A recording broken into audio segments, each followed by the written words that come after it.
हमारे प्रिय स्वामी एकव्रतानंद जी, स्वामी अन्नपूर्णानंद जी, ज्ञानव्रतानंद जी, तन्मयानंद जी महाराज, ज्योतिरूपानंद जी महाराज, पीताम्बरानंद जी, अन्नानो साधुवृंदो, डॉक्टर सत्यनारायण साहू और हमारे प्रिय भक्तवृंदो, एकांकार स्टूडेंट्स समेत छात्रगण, एक्स छात्रगण, प्रेजेंट छात्रगण, आज के ये उत्सवे सम्मिलित होते हुए हमार खूब आनंद होच्छे। हमार मने पड़छे यही आश्रमेते आमी कोनो यही ब्रह्मानंद जी एखाने बच्चेर एक बार उनार आगमनटा सेलिब्रेशन होच्छे। একটা সেলিব্রেশনে ও কোন বছর ঠিক মনে পড়ছে না, অন্তত 50 বছরের আগে আমি মঠে এসেছিলাম। তখন স্বামী যতীশ্বরানন্দ মঠে ছিলেন। উনি এখানে অন্যান্য সিনিয়র সাধুদের সঙ্গে বেলগোরিয়া আশ্রমে এলেন। আমি ওনার সঙ্গে এলাম। তখন আমি ব্রহ্মচারী, ওই প্রথম 50 বছর 1970-এ। তারপরে একবার দুবার 3-4 বার এসেছি।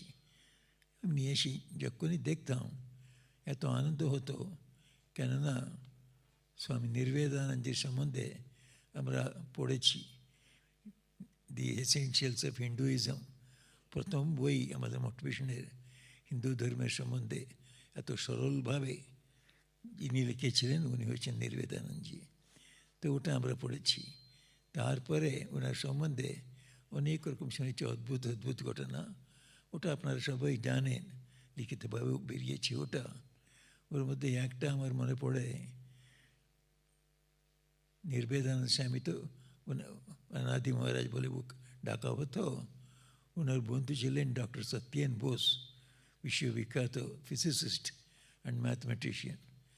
উনি তো বড় সায়েন্টিস্ট হয়ে গেলেন। এরা দুজনেও perhaps after the end of high school ওরা সহপাঠী ছিলেন, একসঙ্গে থাকতেন, কো স্টুডেন্টস।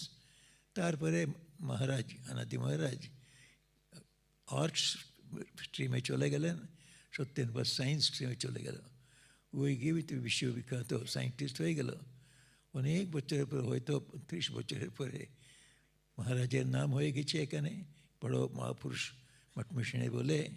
আর ওরও নাম হয়েছে জগৎ প্রসিদ্ধ আইনস্টিন থিওরির সম্বন্ধে উনি কতগুলো কারেকশন দেখিয়েছিলেন। ডক্টর সত্যেন বোস এত বড় বিজ্ঞানী, এ দুজনের দেখা হলো। এটা আমরা পড়েছি আর শুনেছিও। তো এই কোন বিল্ডিংয়ে ছিল, ওখানে প্রথম তলায় দুজনেও দাঁড়িয়ে আছে খাওয়া দাওয়ার পর হয়তো। তখন যে চাষ করছে কয়েকজন, ওটা দেখতে দেখতে এরা দুজনে কথা বলছে। আপনারা হয়তো জানেন, তবু আমি যা জানি ওটা বলবো। তো সত্যেন বোস হঠাৎ করে জিজ্ঞেস করলেন, আনাদি তুমি আমি একসঙ্গে পড়ছিলাম, তারপর তুমি তো অন্য স্ট্রিমে চলে গেলে, আমি অন্য স্ট্রিমে গেলাম। আমি তোমাকে বলতে পারি আজকে এত বছরের পরে আমি কী সাধিত করেছি, কী সাধনা করে সাকসেসফুল হয়েছি, এটা আমি তোমাকে বোঝাতে পারি। তুমি এই 30 বছরে তুমি তো সাধনা করেছো, অনেক কিছু সিদ্ধি করেছো। তুমি কী করেছো আমাকে বলতে পারো?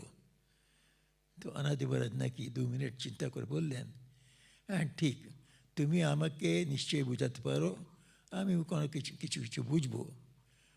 তুমি যদি তোমার যা সিদ্ধি যা হয়েছে, এ সাধনা করে সাধিত করেছ, ও যা চাষ করছে ওদের শেখাতে পারো? উনি বললেন, উনিও 2 মিনিট চিন্তা করে, হ্যাঁ পারি, কিন্তু ওদের মনটা তৈরি করতে হবে। উনি বললেন, তোমাকেও আমি যা করেছি বোঝাতে পারি, মোর মনটা তৈরি করতে হবে।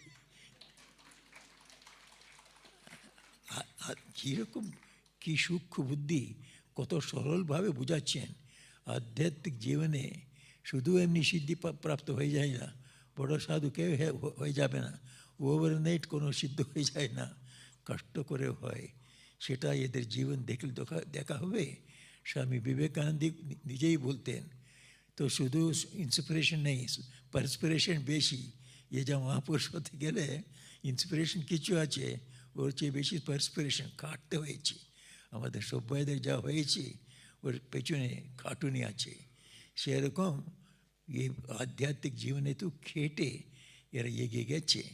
আমাদের একটা ভুল ধারণা হয়, কোনো একটা আধ্যাত্মিক ব্যক্তি বললেই আমুক ভগবানের দর্শন করেছেন, আমরা গিয়ে ওর কাছে, আপনি তো দর্শন করেছেন, আপনি হ্যাঁ বললে আমাকে দেখিয়ে দিন।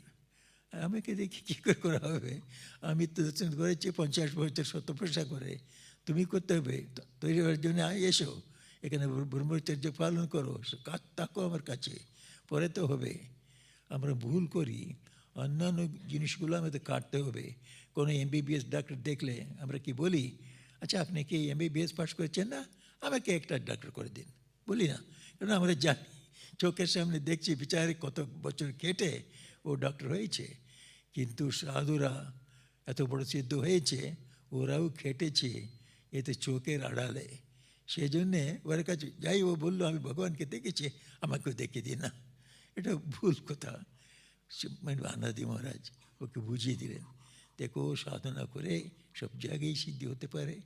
তুমি তোমার লাইনে গেছো, তুমি বড় হয়েছো, আমার লাইনেতে আমি বড় হয়েছি। এটা বুঝবার কি আছে? খাটুনি, পারস্পিরেশন, তারপরে ইন্সপিরেশন, তারপরে সমাধি সিদ্ধি যা হোক হবে।